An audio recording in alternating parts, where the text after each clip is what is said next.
Abahamya ba Yehova basigaye barakonje. Abahamya ba Yehova musigaye muri abajenizi bisanzwe, ntabwo mugikora umurimo nka kera.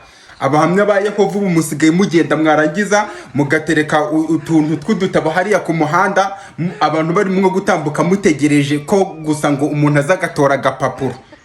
Mutugarurire bahamya ba Yehova ba kera, babandi bahamya ba Yehova ukuntu bakoraga.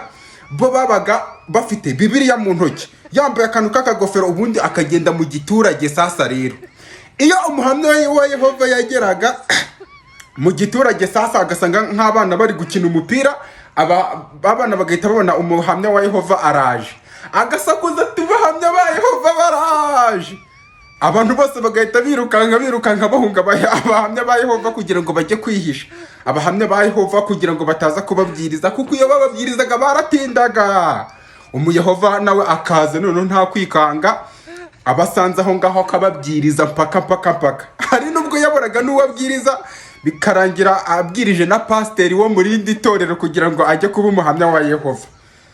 Bahamya ba Yehova ubabajenizi ntabwo mugitwika, ntabwo twari tumenyereye babandi baza mu baturage no mu ngo mpaka bagakomanga. Mutugarurire bahamya ba Yehova bamwe bari bazi umurimo. Abiyi minsi bo guhagarara ku mihanda ntabwo wapi, mutuma tubibagirwa. Dukeneye abahamya ba Yehova ba originali